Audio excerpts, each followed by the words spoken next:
It's by truckers for truckers. This is the Channel 19 Experience. Let's hit the road. All right. Well, this afternoon, we've got a wonderful opportunity to talk with Deb LaBree at Castle Transport. Deb, so nice to meet you. Thanks for joining the show. Thanks for having me. It's glad to be here. So you've got quite a collection of trucking stories and things you've been involved with in your transportation career, but curious, how did it all get started? What led you into trucking and what were you up to before that? And then how'd you get into it? I think sometimes we know that somewhere in our life we're going to be doing a specific something. Even when I was a young teenager, I was the first one to have a car. So I was the first one to haul all the friends to the beach and to the parties and school functions and things like that. I just always loved the open road. Like, to me, it was just, I don't know, rite of passage, when you're young, to escape your little hometown and just go explore the world. But I was in cosmetology for about 15, 16 years, and I knew that a change was coming. And my husband said to me one day, he said, well, what would you like to do? And I'm like, well, you have your CDL. And I mean, what better way than spend time together, go trucking, earn a living? I mean, I want to go trucking. And he's like, well, if you want to go to school and get your CDL, let's do it. So I went to CDL school in Kansas. And from there, we went as a team, we went to a larger carrier and got my training. Then we went on to a couple of other carriers, and we were trying to find the kind of freight that we wanted to haul. And we decided one day that buying a truck was something, at our age, for what kind of a balance in trucking we wanted. We wanted to be able to kind of call our own shots. And Sure. the rest is history. I mean, we got into a truck together, and 19 years later, we've been at it. We've been at it for 19 years, and we probably still have a good 5 or 6, maybe 7 more to go until semi-retirement, and that's our plan. But it's been a very interesting and exciting journey, and frustrating at times too. Let's face it. Trucking has its ups and downs, but overall, it's the kind of industry that, as a woman, you can come in. The steering wheel knows no gender, and you could make the same amount of money as your counterpart. We've built a good life in trucking, and we had some of our own personal goals and dreams we wanted to see happen. And because of trucking, we've just been able to purchase 30 acres, and we've built a home and a shop, and we've got everything ready now, getting it ready for, retirement and all of that. But I wanted to hit the road, and he said, let's do it. And here we are. Awesome. So all that time, as you two were owner operators together or contractors together, was that all with Landstar? Yeah, our career started with Landstar in 2014. That's when we bought our first truck. And Okay. they had besides the reputation, we wanted to partner with a carrier that had a good reputation, that also had different kinds of freight we could explore. We didn't want to just stay. A lot of times, folks get their CDL and they go to a carrier, and they just haul the same kind of freight. Everybody's doing general freight. They're running a dry van, and they're all doing pretty much the same kind of work. And we wanted to get into more specialized work. And so Landstar had the opportunities that we desired to do that. We bought a specialized reefer, and we had it customized. And so we can do T-Val, we can do aerospace, we can do government work. And so it opened a lot of doors for us and a lot of opportunities. And we've built a really nice business over the last 11 years. I just got the call a couple weeks ago, I guess. I just hit my million-mile status with Landstar. My Wow. husband's right behind me, but I'm the one who drives nights. See, he does most of the loading and the unloading during the day. And then at night, I take over, and then I make all the miles. So, um, but he's right behind me on that. But we've built a great relationship with Landstar. They not only met the expectations, they just blew us away with all the opportunities and the training that they were willing to give to see you become successful. And they're a 5-star carrier to partner with. If you're looking, I mean, there are a lot of people who get a truck and they want their own authority, and that's great too. You might work with different brokers, or you might have your own customers. But the kind of freight that we wanted to haul, we needed carrier backing. That's bigger insurance and things. You need the carrier backing. And so after a lot of homework and a lot of research, Landstar met, they checked all the boxes. And 11 years later, we say this all the time. We wish we had done this sooner. We wish we had gotten a truck and come to Landstar sooner, but we've built great relationships here and we have fantastic customers here. And again, being able to do specialty freight, it takes you out of that general freight pool of everyone's competing for the same type of freight. And you have to be willing to get out of your comfort zone. And what direction do you want to go into? Like I said, Landstar had so many options. And so a few years ago, we got our DOD clearances. We have secret clearance, so we can haul explosives, arms, ammunitions, and explosives. We can do aerospace. We can do a lot of really cool, fun stuff. I kind of feel like, we started out, it's like with any job, you start out, at the bottom and you work your way up. And this is how it's been in trucking. We started out in the general pool doing what everybody else was doing. And then we slowly started to separate and find our own way in what we wanted to build for our little one truck mom and pop trucking company. And it has given us a great life. We're able to be home most weekends, so we have a good now, after all these years, we have a good work and then home life balance. And that was very important to us because our health was very important. We got very serious about our health in 2020, and we're probably more healthy now than we were 10 years ago. So, but all of it because trucking allowed us to explore these avenues and build something that was more tailored and custom fit to what our needs were. We now have a pretty great business, and trucking's giving us that, but we also have a great home life, and trucking's giving us that too. So very blessed. Yeah, I mean, it's a choose your own adventure book, right? There's lots of ways to do it. And I think what I'm kind of hearing between both your personal story, your health journey, and your trucking journey, being intentional about it, right? Yes. There's some exploration, but there's research, there's understanding that, the type of thing that we want to do probably is going to be difficult as a one truck fleet, but through a relationship with a special kind of company like Landstar you get the opportunity to do cool stuff that you want to do that makes it fun and engaging, with also the partnership that comes with working with somebody like Landstar. And they're a carrier that truly celebrates, we're called BCOs, business capacity owners. That's what Landstar calls us. And so they celebrate all the wins, all the successes. They celebrate BCOs. They celebrate their agents. And like I said, I just got this call a couple of weeks ago about reaching my 1,000,000-mile status. And then there'll be another celebration come next summer. So they're very big on really celebrating the wins and successes throughout the Landstar culture. And it's really exciting because, like I said, when you first get in and you're first finding your way and you just go out there in the pool of, mega carriers and all that, you don't really get that kind of relationship. And I think business, whether like when I still had my salon, whether it was one-on-one with customers that way or being with our customers this way, I think trucking is very much relational.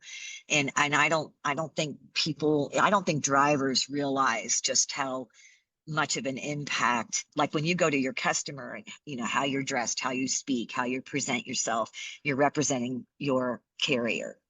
And for us, we're not only representing our carrier, but we're representing our little business, and then we're representing the agent who secured this business. So there's a lot of people involved.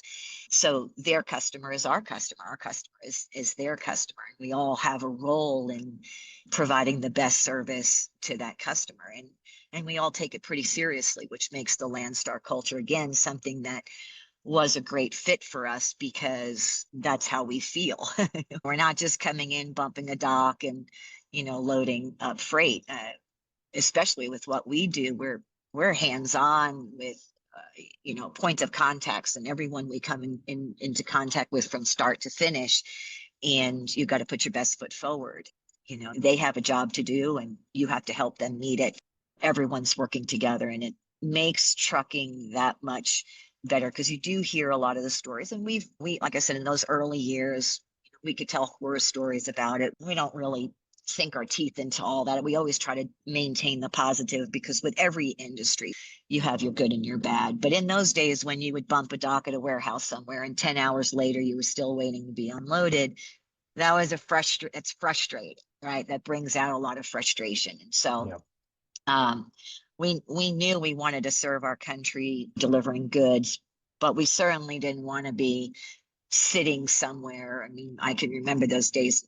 There have been times we would sit for, like 22 hours or 23 hours, just under the cutoff for layover pay. It was a lot of, because 24 hours, then you'd get your layover pay.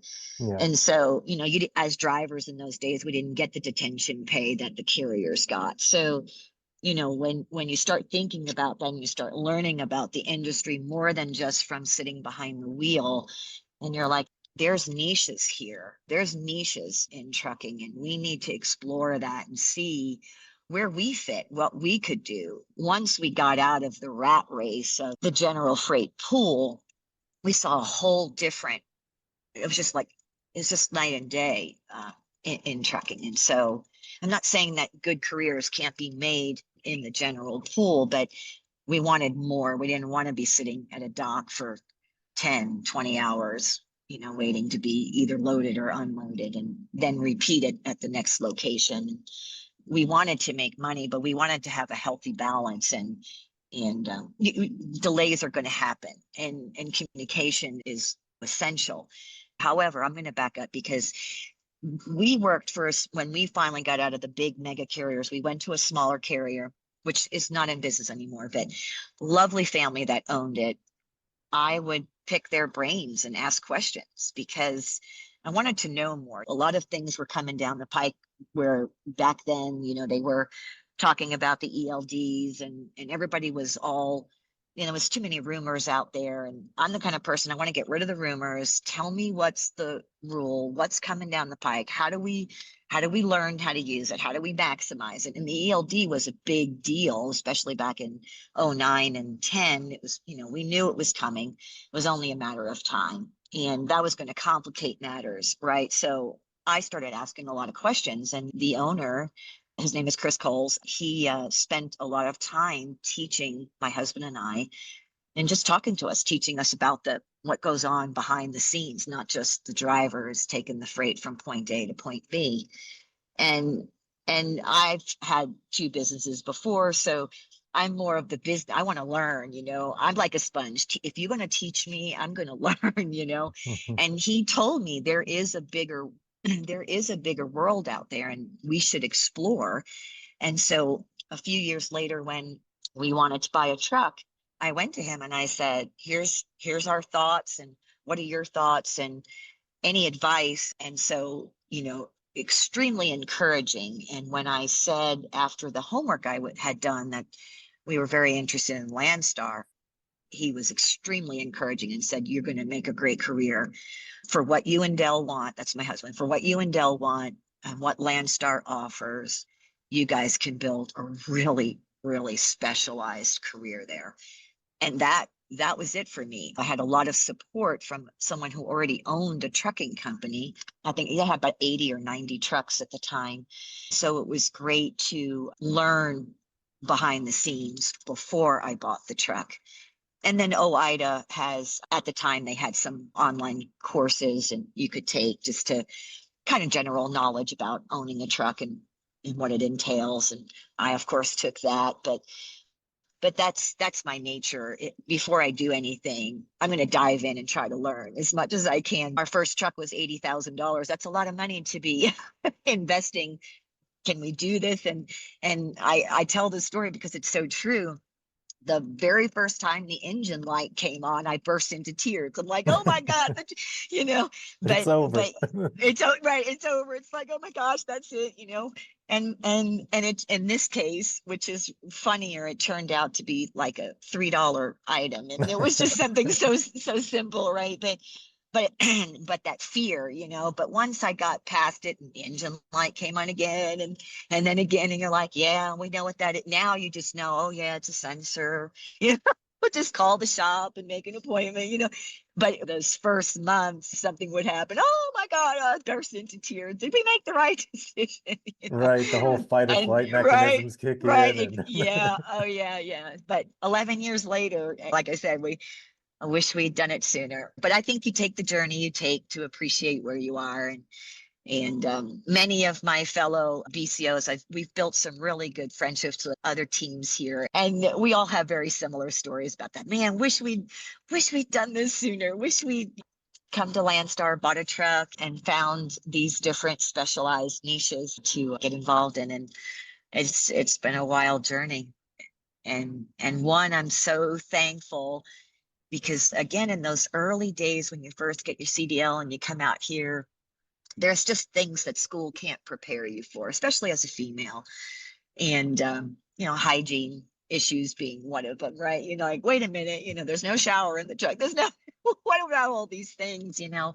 It definitely a journey, just a journey. And you think to yourself, at the time, I had been in Florida for 20 years, I hadn't driven in snow, and now I get my CDL, and we start with a company in like late August, and they always seem to send the newbies where the freight rates always go up, like in the northern part of the country, and they'll send you up there, and I'm running across 80 and in like, I think it was September, October, in this blizzard, and I'm thinking to myself, what am I doing out here? Like, why did I want to do this again? You know, I'm this giant truck and it's snowing and the wind is blowing and it's terrible out here. Why did I want to come out and do this again?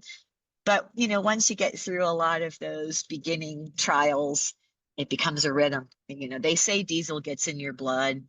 I think there's a bit of that. There's truth to that. You know, like when you go home and you've been home for a couple of weeks, you think, you know, it's time to go back. You don't know why, but you know, yeah, road calls, it's time to get back to work. You know, let's pack up and go. And we do that. But like I said, you know, I'm a lot more fortunate because I'm a team with my husband. We get to travel and do all of this. So, and we get to do it together. Huge blessing. Trucking's been a huge blessing for us. So nice. Yeah, one of the things you touched on a moment ago around being an extension of basically the customer experience yeah, team for whoever you're hauling for, right? And recognizing that kind of one of the values that you and your husband could bring to the table is that customer service mindset, and then looking for freight that kind of also values customer service, higher value or more sensitive or all these other things, and kind of finding the match for yourself. Like my brother and some of my buddies, like they haul oversize and a bunch of, yes, stuff that entails like mechanical work, and right. they have aptitude and an enjoyment of that stuff, and so they found something that fit for them, right? I was never that guy. I would have been the guy on the Facebook page with my load sitting half off the trailer or something stupid, because I wasn't that mechanically inclined. So, you kind of figure out what you're good at and what Yeah, has value about that, and figure out how do I yeah. find the right match to make it most worth everyone's while. Right, right, exactly. Yeah, well, you know, and that's okay. You know, everyone has their, I think everyone finds their niche. And then once you do, and you find your strengths and weaknesses and you embrace that, and I think it's a great match. And for those who do oversize, and we actually looked into that. That was one of the areas we looked into, but it just wasn't where we felt we would be good. I didn't feel, especially for me, I didn't feel it would be something I'd be that good with. What I love about the equipment we did choose, like I said, it's all specialized on the inside. We have wood flooring and all of that. But we always said that if things got really, really, really, really bad, what are the two things for sure that have to move? And that's medicine and food. And Mhm. our reefer would keep, I mean, we could always take the wood floor out, because in the food arena, you have to have a ribbed floor, which is underneath. And, Right. we added a lift gate. So we have a lot of extra equipment on here, and we could do, like, we would survive whatever the downturn was. We just felt like if we make these decisions, figure out what we want to do, and then the equipment we buy, let's buy equipment that will sustain us even if things get really bad. Things got really bad. We saw a touch of that, right, 2020. And how blessed were we? We were busier than crazy because we were running vaccines all over the country. And so while other small businesses, and it was heartbreaking to see, show freight wasn't moving, as an example. I don't know about Right. heavy haul. I don't suspect a lot of heavy haul was moving, but even the special niches were not moving. And so we stayed busy. We stayed busy during that time, and we ran the vaccine. For us, we really put a lot of thought and research into the kind of equipment we wanted to buy. And that was our decision, right? And we have friends who like a heavy haul. We have friends that some of them have just invested in canvas side because the freight they're hauling is canvas side is required, and they've upgraded to a 53 instead of the standard 48s. And so, everyone has, and again, that just comes back to our partnership with Landstar. The people who come here, and I can't speak for the whole 10,000 BCOs, but the teams that I know personally, and we have a nice group of teams that we know, those who have come here with the mindset that the customer is important, but we're important, and the carrier is important. Everybody has an important role, and we respect those roles. And then we've invested in equipment to meet those needs of the customer. Like when we invested in our liftgate last year, we primarily did it for a customer that moves aerospace, and it's a very specialized stuff. And so we said, you know what, we do a lot of work with this customer. This customer is very valuable. It's not, the liftgate's only going to enhance our business. It's not going to hinder it in another area. And we went and purchased a liftgate and then had it installed last year. We've been able to do a lot of special projects for this customer. That's customer service. The customer is thrilled. This customer gets the same group of teams who have this very specialized equipment. So he always knows who's coming.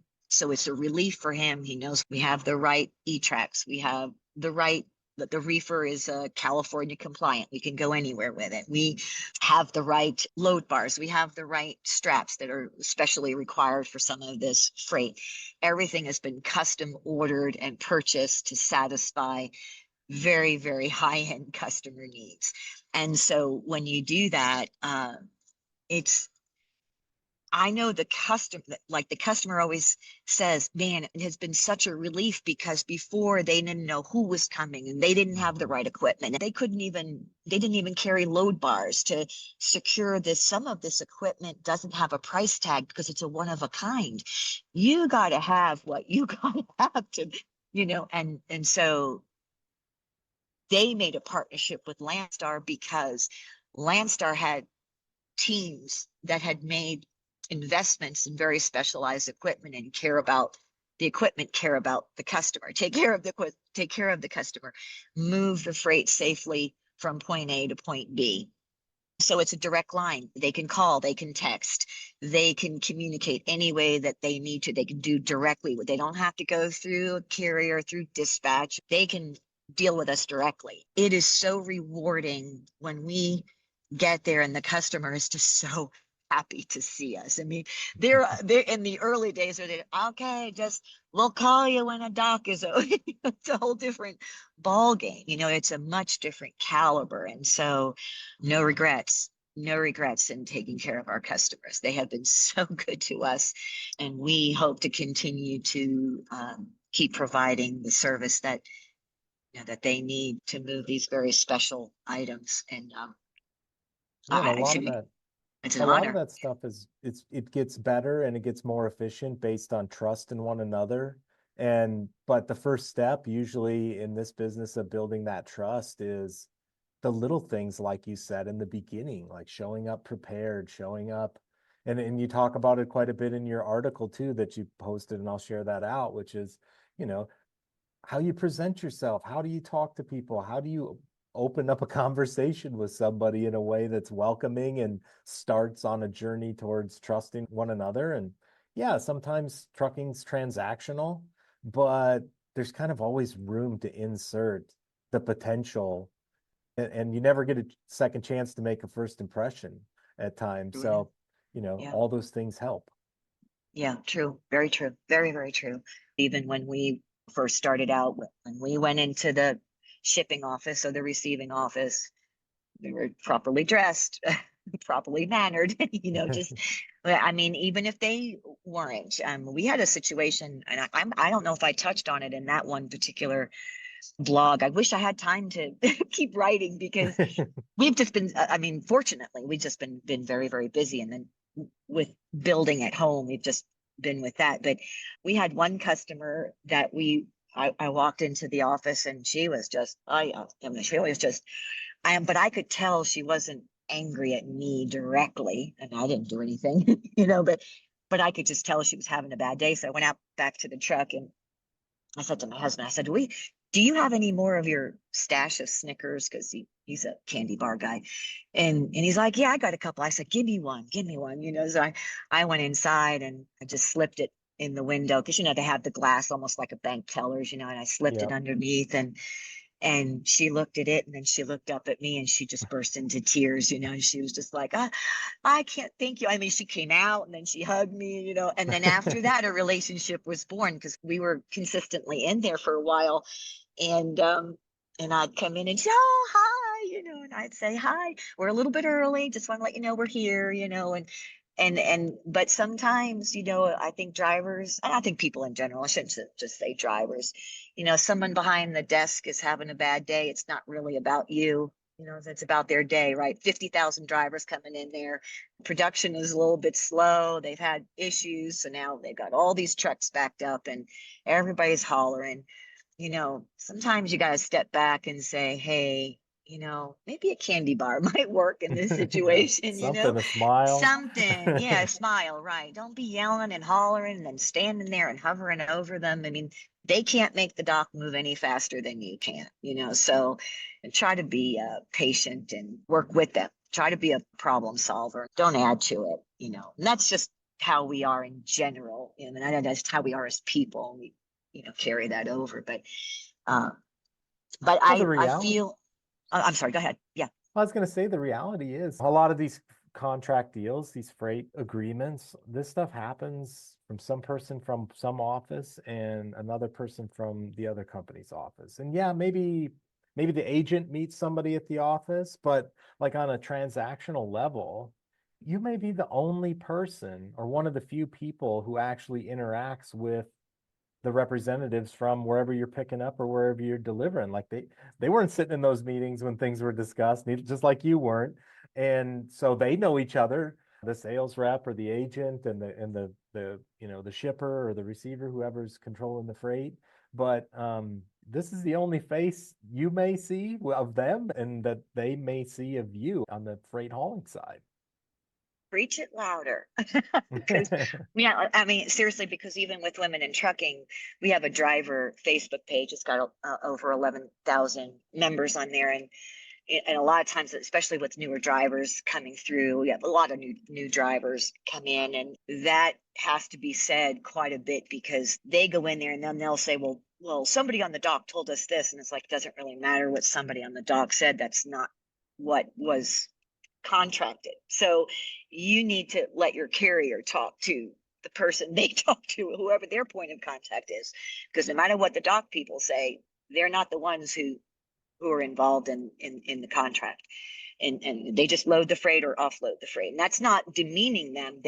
That's just not their role. Their role is to do what they're doing, and for them to tell you what you should or should not be doing is not part of the you guys were not part of the contract between the carrier and the customer, and you need to let them sort that out, because it comes up a lot that things are said or things that should be done, or they get mad at a dock worker. And well, again, that's, you shouldn't be doing that. Let the people that, now see, that's what's different in the freight that we haul now. That's a that's actually really, I'm glad you kind of touched on that, because now in our career of where we are now, from where we started to where we are now, we actually are now part of those talks. We not sign the Mhm. contracts, but we are part of those talks. It'll be the agent will come to us and say, okay, here's a customer is thinking about signing on here. And again, I'll use this last one, but we don't have any lift gates on any of the specialized reefers with DoD clearance and the list of all the requirements. Only one truck has, and we're going to need at least 4. Will you go meet with the customer if you're willing to? Yeah. So we went and met with the customer, found out what the specs were, what they were going to need. Then after we had it done, we brought it and let them showcase. Their CEO was in town. We let them showcase it to their CEO to see what now was invested in their projects. And so we got to be a part of that now, where in those old days, especially with the mega carriers, they all have their own people that we just we just move the freight. We're not part of the talks or negotiations or any of that. And we don't, of course, talk about rates or any of that. That's between the customer and the agent, or agent slash carrier here. But we were a part of finding out what the customer's needs were, how we could solve the problem, what we could do to meet those needs, and really whether it was worth the investment, right? I mean, $25,000 for a lift Yeah. gate, is it worth it, right? What's your ROI on that? And so, but again, at least now I don't cry every time a light comes on, right? So that's the good news. No, but and it turned out we'll be somewhere, we've offloaded, and all of a sudden the phone will ring and said, "You guys have a lift gate? Yeah. Would you be interested in, and I'm right there. I'm right there. And so I don't even have any deadhead. I'm right there. They need a lift gate because, well, they needed it to offload. I'm sure they need one to reload, so Yep. it's kind of great. It not only helped that customer, but it opened the door to last minute. You know what, that last minute freight is fantastic. It's great rates, and I'm right there already on site. So I've already been cleared, and I can say to my husband, we're going to go over to that building now, we're reloading and we're heading out. All right, that's great. We get to serve the same customer and help them through an emergency situation. Of course, a lot of places we go, they don't have docks. There's no docks, just like with specialized with heavy haul and stuff, there's no docks. These guys are Yep. moving it with cranes and all this other stuff, right? So, well, we have a portable pallet jack, we have the lift gate, so we're moving it as well. Well, I take credit, but I shouldn't. My husband does the heavy lifting, but what I mean is that we're able to do that, so we don't have to worry about them trying to find a mobile dock or any of that. We can immediately serve that customer, immediately get things to them, and they don't have to scramble around. And time is, a lot of this freight is also time sensitive, so we're not wasting time for them. Even if they didn't order the lift gate and they go, oh gosh, we can't get a portable for several hours. Well, we have a lift gate. Oh, that's fantastic. Oh God, thank you so much. And it Yep. builds the relationships further, right? I mean, some might say, well, did you bill them for that? We're not those kind of people. If it gets the product off my truck, you know what I mean? If it gets the Yeah. job done and it services this customer, we do Yeah. that. Sometimes you got to be the one who pays it That's forward right. first, right? Right. That's, well, I mean, Yeah. really, and I think that's what a lot of people don't understand what Deadhead is all about. It's the same thing. You're investing in your business to make money. So there's a lot there, right? And so if you do it would be considered a favor, right? So if you do a favor for that customer and they remember that, they might order that truck again.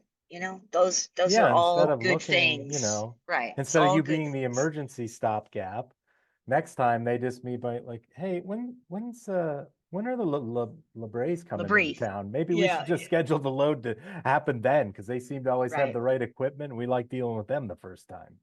Right, right. I have to tell you, the first time this happened, it's been some years now. The first time we got a call from an agent that said, hey, a customer requested you.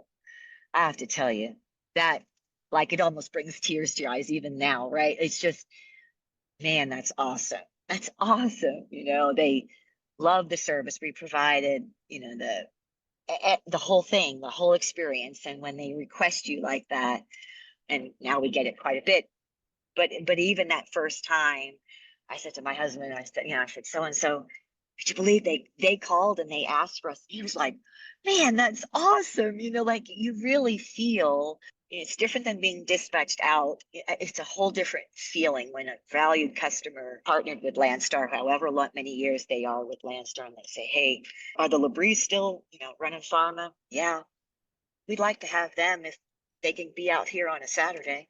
Call, Yeah. of course we will. We'll be there with bells Right. on. We'll be there. Yeah, absolutely.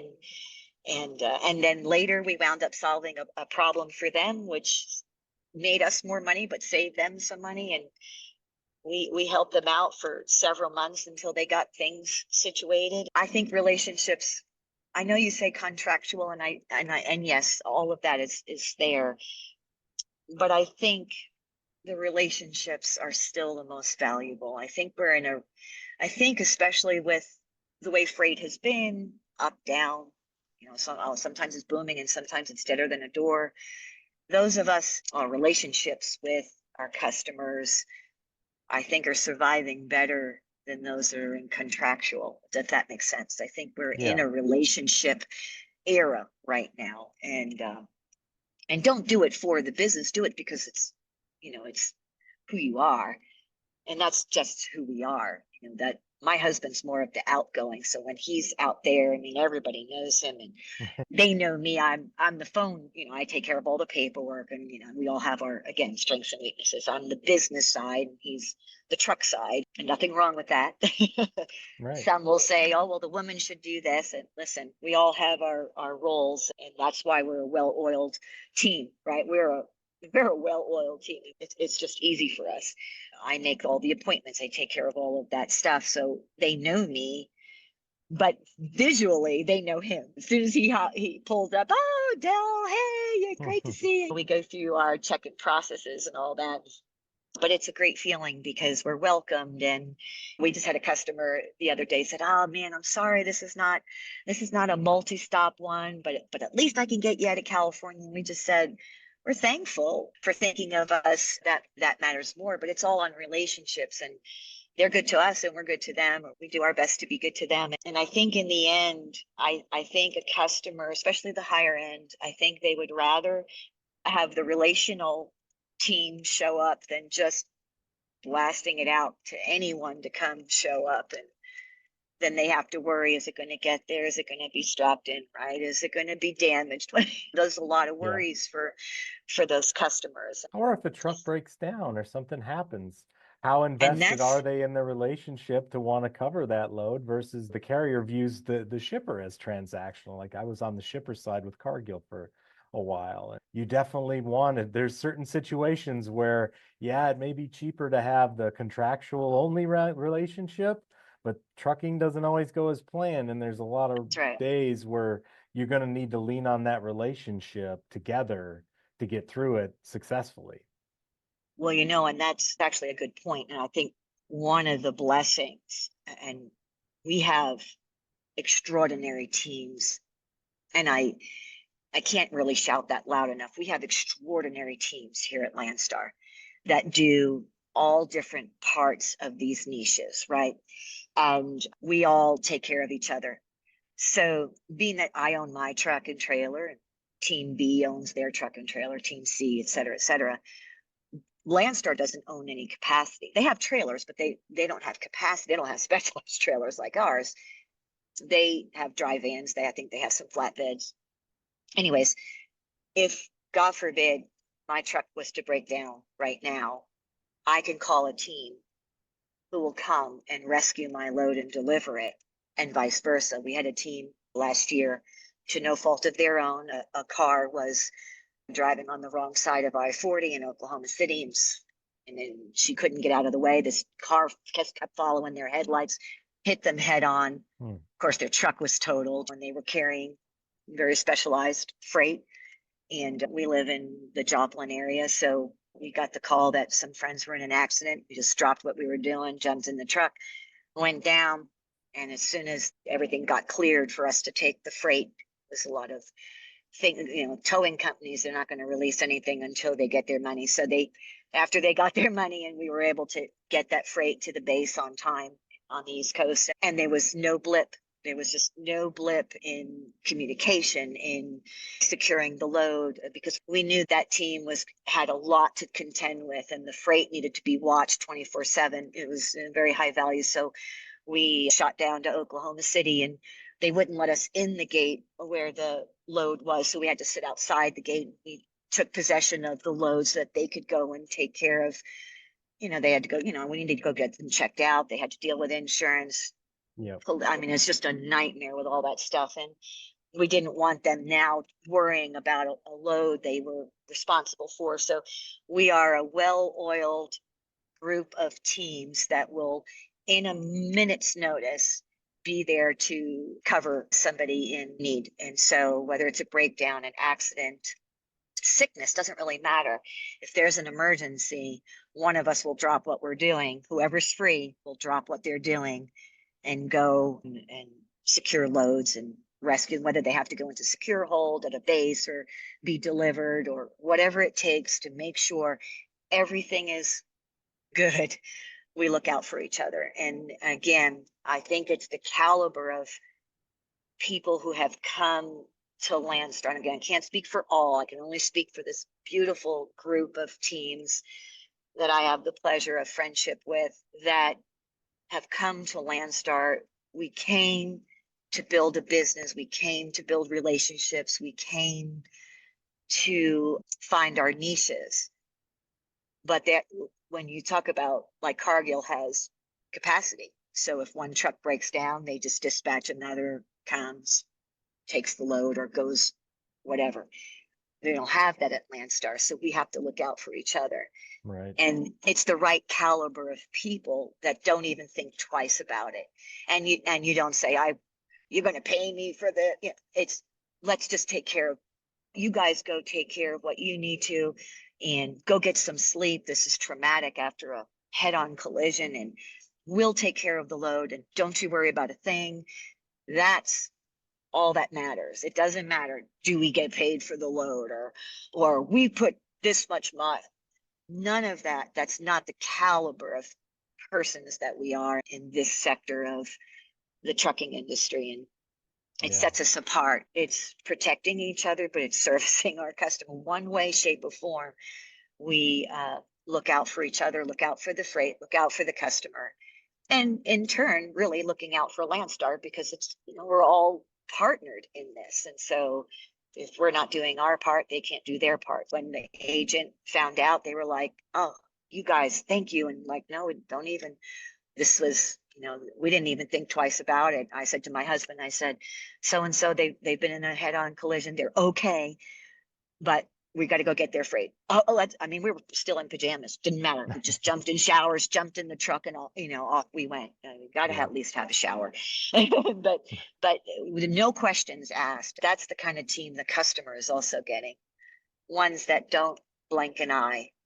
Your freight is important to us. Our teams are important to us. Our friends are important to us, and we're going to try to help everyone right now because help is needed. It's a different kind of brotherhood, sisterhood of trucking. Well, no one can pull off on the side of the road anymore because insurance companies don't like it. You can't duct tape things back together, helping drivers on the side of the road, but we can help them differently. And this is our brotherhood, sisterhood. For me, it's sisterhood, right? For my husband, it's brotherhood. But the sisterhood of trucking is very much there. This is how we look out for each other and how we help each other. Because doing this freight, it's a heavy responsibility, and you can't just leave a load of that kind of value just sitting there. You just can't do that. So, well, that's awesome. I know our journeys are for a reason, but at the same time, I'm like, gosh, I really wish we would have come here sooner. I wish we would have done this sooner. But I'm thankful. I'm thankful for every bit of it. Thankful for every bit of it. Yeah. Well, a couple fun questions before I let you go for the day. Okay. All right. This one I'm sneaking in on you. I didn't warn you about this one. So let's say Elon goes crazy, goes mad scientist, and he comes out tomorrow and autonomous trucks take over the world. What do you think you would do the day after? The day after? Well, yeah. I'm of a certain age, so it could go one of two ways. I could retire Die, I'm that close.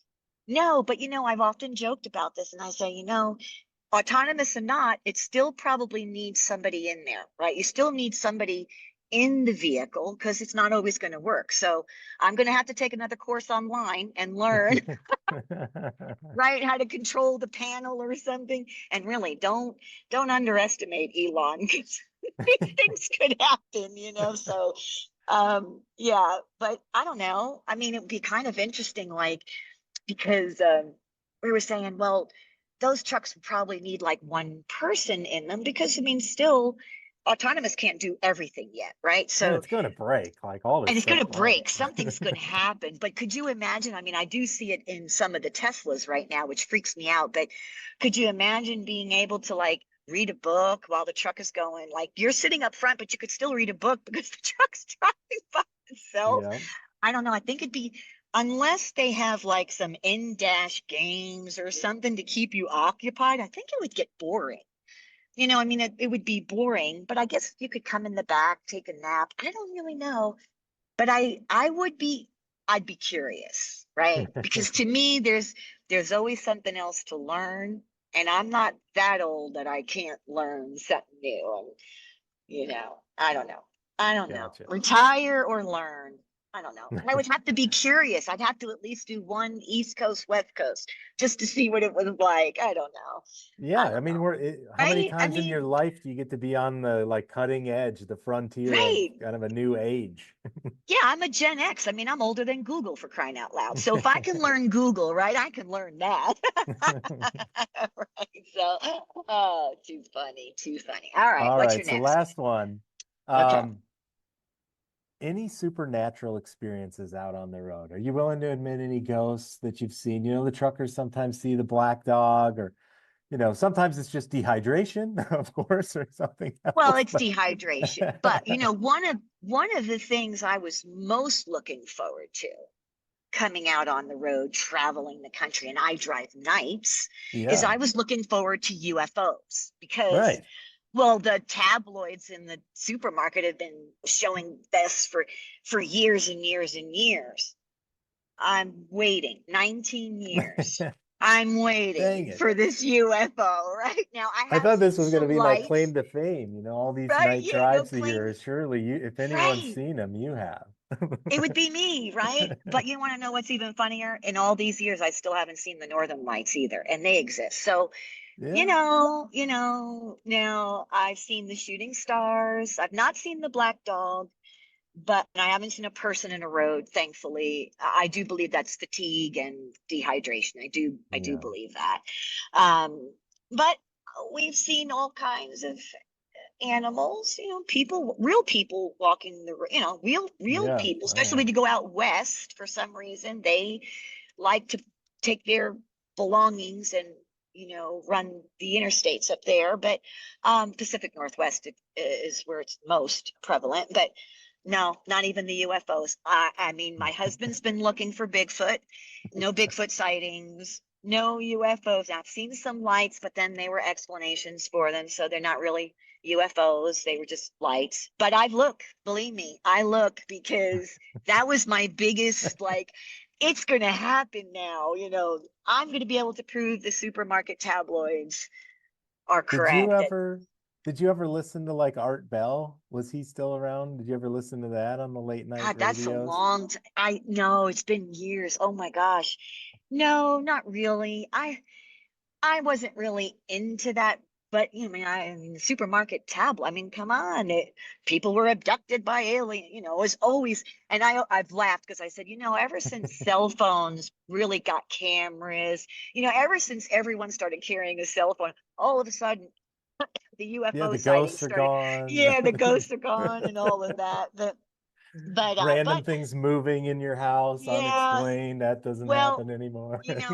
which is kind of funny because many years ago, before they passed away, my mother-in-law had stayed with us for a while, and we came home once. We were gone for like 6 weeks, and we came home once, and she said, "Oh, she was talking about George or somebody." We said, "Who are you talking about?"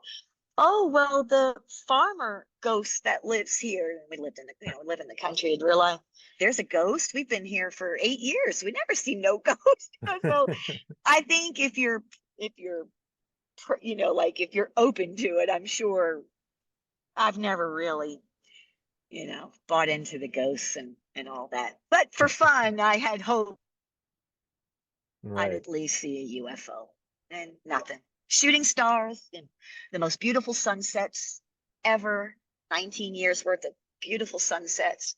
But yeah, no paranormal stuff. Sorry. All right. Well, you hang around military bases and stuff, so maybe you've got our You never eyes on the know. Something ground could there happen. for us. Yeah, yeah. Yeah. Well, Well, thank you so much, Deb. It's been an absolute pleasure to finally talk to you, and I really thank you for taking the time to share your stories and your journey with the rest of us. thank you for having me. I really enjoyed being here.